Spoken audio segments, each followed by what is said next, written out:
So DJ, a few days before the rematch against Adriano. How's the preparation going? Preparation is great. We're here in Singapore in the Evolve. Just going through the motions, bringing out the media. Weight feels good. Feel good. We're staying on a U.S. time zone, so we're just going through the motions through the days and waiting for the fight.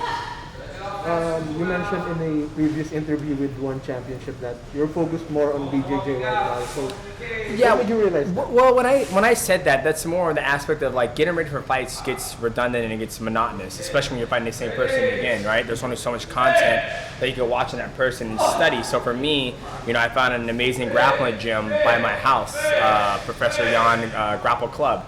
So with that, I kind of substituted my grappling. I started doing more grappling than going to the gym and lifting weights and doing cardio because I never got tired in my fights. So I instead of like, okay, let's go to the gym and push our heart rate to 185 beats a minute, Monday morning, Tuesday morning, and Friday morning, I'd be like, okay, why don't we just substitute that with, Brazilian Jiu-Jitsu? So it's more practical into what I do in mixed martial arts. So I just basically added more workload of mixed martial arts training to my training camps than I have in the past, if that makes sense. Speaking of rematches, you've had a few before, but what's the difference between your previous rematches against Triple C with Adriano? It's just back to back. I had one fight against Rotang, which was a super fight, and we're right back in the fight against Adriano. So nothing too different, Obviously, Adriano is Adriano. He's a big guy for the flyweight division, and just gonna go out there and fight. Speaking of Adriano, in 2021 there was a bit of trash talk between you two.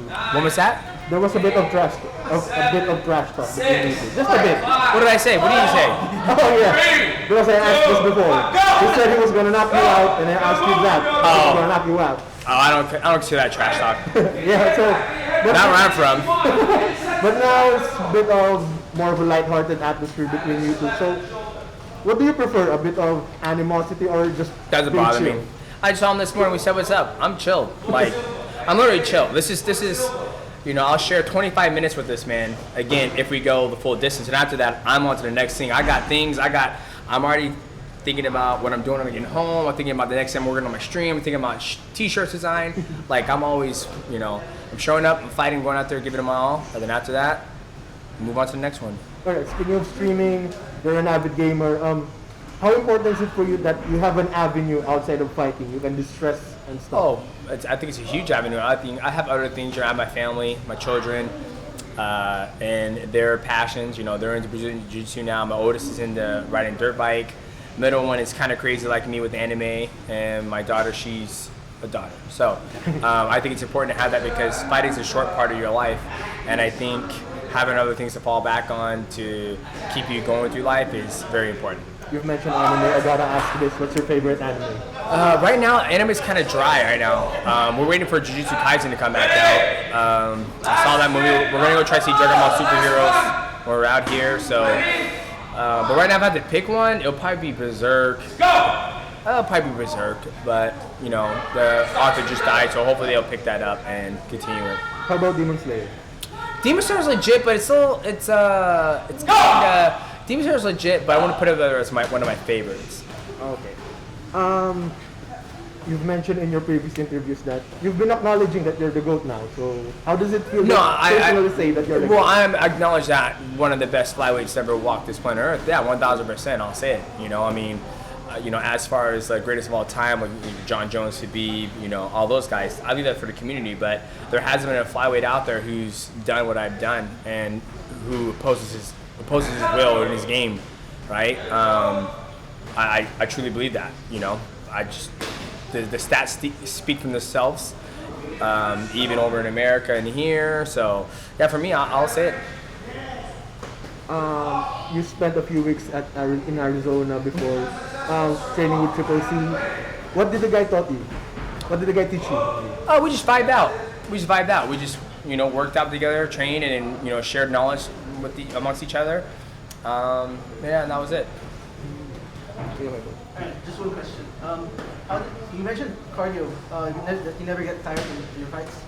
Does being a father of three help this cardio build up? It just no, it doesn't. It doesn't. It just helps your patience, and it just helps. But there's more to life than winning and losing. You know what I mean? I did an interview when I was in New York City talking about that, right? Like, I see my children, they're growing up, and I want to raise amazing human beings. And, they're going to suffer, defeat in their life.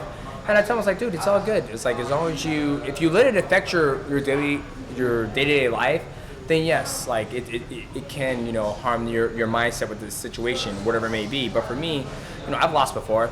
I've lost world title fights before. When I lost the last time to Adriano, I was like, it is what it is. We went home and got back in the gym and continued to train. I think the fight, when it's my very, very last fight, that's when I think my mindset is going to be completely different, because I know there won't be another one after that. You know what I mean? Like, I know after this fight, we're going to lose. There's going to be another one after this. And I know it's just going to be as big, whether it's against Adriano or whoever it is, because, people like to see me fight. So that's just my mindset. That first fight obviously didn't go the way you planned. Mm-hmm. Is there any doubt in your mind coming into this one that you might not get the result that you wanted? No, I think I hinted on this. Not hinted, but I spoke upon this before. I think mentally, to have a healthy mind, I think it's good to play out both scenarios in your mind, right? In all my title fights, I remember when I was getting ready to fight, what's his name? Wilson Hayes. I was ready to defend my belt against him in Kansas City, and I had doubt. I was like, oh my God, he's gonna get my fucking back and choke me out. Oh my God. But then I also had visioned me blowing the bricks off him. So I visioned the same thing against Adriano. I've gone out there and blown the bricks off him, and also envision me having a long night and coming up shorthanded again. So I think mentally and healthy for an athlete, I think it's very important to go through those scenarios in your head, because when people get on that, I'm never gonna lose. Don't trust me. I used to be one of those guys, and then when I suffered my first loss against Brad Pickett, I was like, holy shit, you can't lose. So for me, I'm fully prepared. I'm very confident in my skill set. Very confident in my training for this fight, and go out there and give it hell. Okay, so you shared the circle with him the first time. Didn't really know what to expect that first time. Do you know what he's about now? Are you better prepared for his kind of style? Yeah. What's the most difficult thing about fighting him? I would say the most difficult thing about fighting him is that obviously seeing him fight, you watch tape on somebody, then you fight him, and then you watch him fight live, and it's like, fuck, he does do that. And the biggest thing is that he's just a very patient athlete when he goes about his fights. And so I'm not a patient person. Like, if I'm going to go out there, I'm going to go out with my shield, and sometimes that's my weakness, is that I want to get in there and I want to fight immediately. So can I play the distance game? 1,000%. I can play that game. It's very easy to do it. You just stay away from your opponent and never engage. It's very boring. Fans don't like that, right? And I think that's why I would assume I'm very popular amongst the fans, is that I go out there and I just give them all up. If I get knocked the fuck out, I'm like, hey, good ass knee. Good ass knee. I'm going to go home and train. I'll be back in 3 to 6 months, and you'll see me again. And I think fans like that, and I think they like to, respect that mindset and attitude. And I think it kind of rubs off on them. It's like, hey, it's okay to lose. It depends how you move forward with it. Last question. What can fans expect from you this Friday night? Y'all know what to expect from me. Let's come out there and fight. Are you gonna get out the arena with a belt? With another belt. What's that? Are you gonna leave the arena with a belt? That's the plan. All right. Thank you so much. Thanks, DJ. You're welcome. Is that all? Yeah. Ano bang mabigyan?